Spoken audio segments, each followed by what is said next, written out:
East African Republic. On October the 21st, 1969, there took place a bloodless socialist revolution in Somalia, one of whose first aims was to forge a healthy economy based upon the united talents of her people.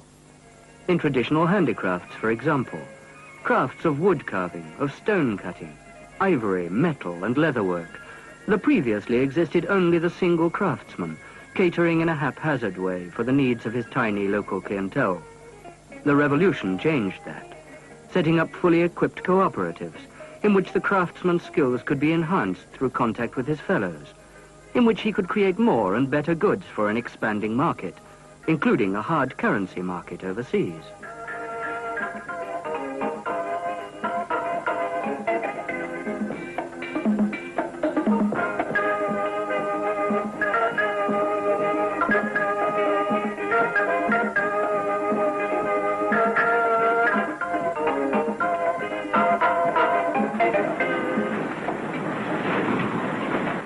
Since the socialist revolution, cotton, for centuries a staple product of the nearby Sudan and of Egypt, has been grown in Somalia on experimental farms set up by the government.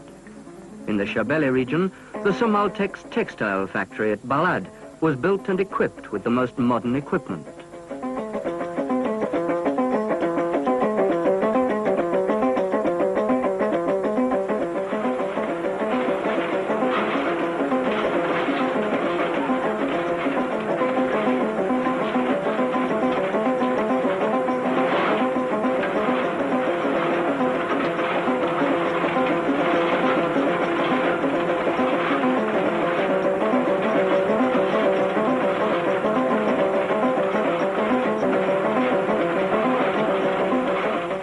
The intention at the outset was to make the country self-sufficient in bleached and dyed cotton fabrics, an objective now achieved with an annual production of 10 million yards. In the government's plan, hard currency resources previously spent on costly textile imports can now be diverted to other vital development projects.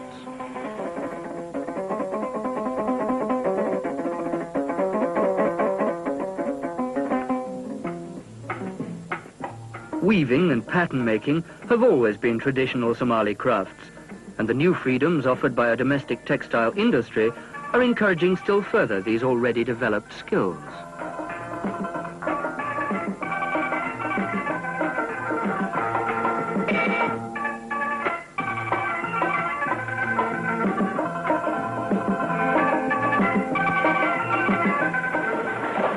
Lying so close to the equator, Somalia grows a great variety of fruits and vegetables.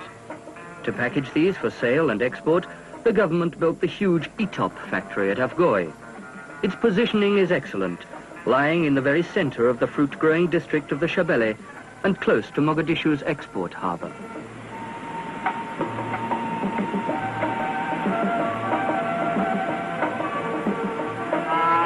Somalia's greatest export is meat, not only as livestock, but also canned and processed. For this reason, the government set up two large canning factories, one in Mogadishu and another in Kismayu to the south. Kismayu now exports some 300 million tins of stewed steak a year to the Soviet Union, while large quantities of corned beef are marketed in Egypt and other countries of the Middle East.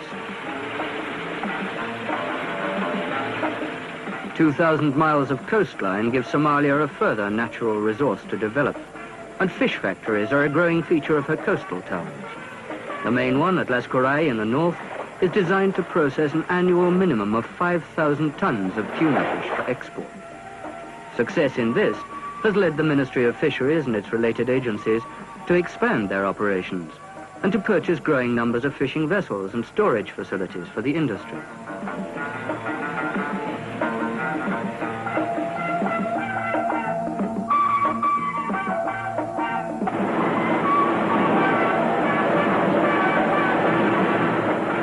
Before the revolution, Somalia's domestic needs were met almost entirely by costly foreign imports. Since 1969, she has gone a long way towards rectifying the situation.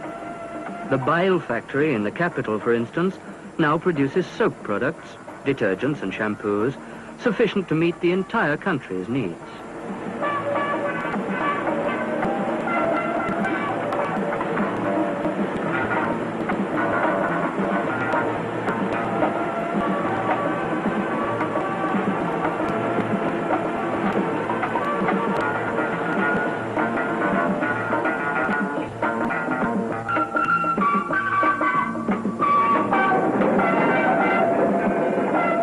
Another light industry developed since the revolution is that of tile making and ceramics here in Mogadishu.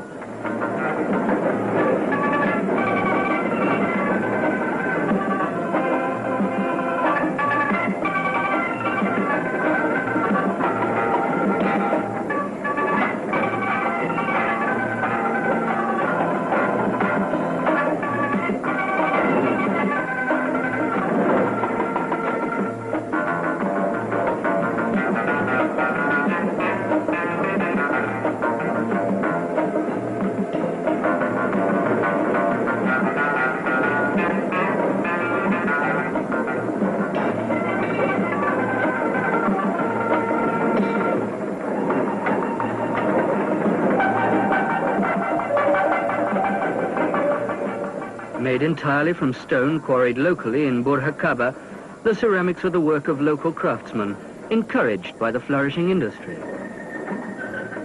The finished product now meets not only the nation's needs, but also forms a small but useful source of hard currency revenue through export sales to Somalia's Arab neighbors.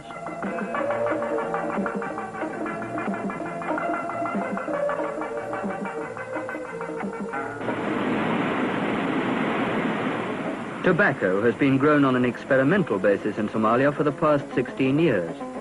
Following the revolution, the government undertook to build a cigarette factory in Mogadishu that now turns out over 1 million cigarettes a day.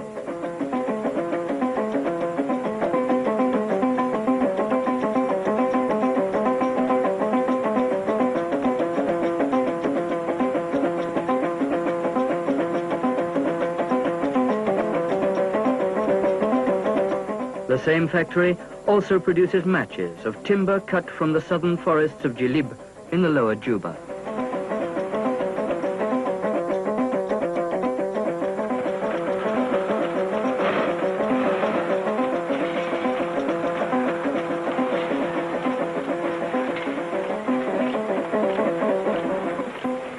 This factory, recently built in Mogadishu, is designed to make pasta, spaghetti, macaroni, rigate, from Somali maize, with the aim of making the country self-sufficient in these very essential, very basic foodstuffs.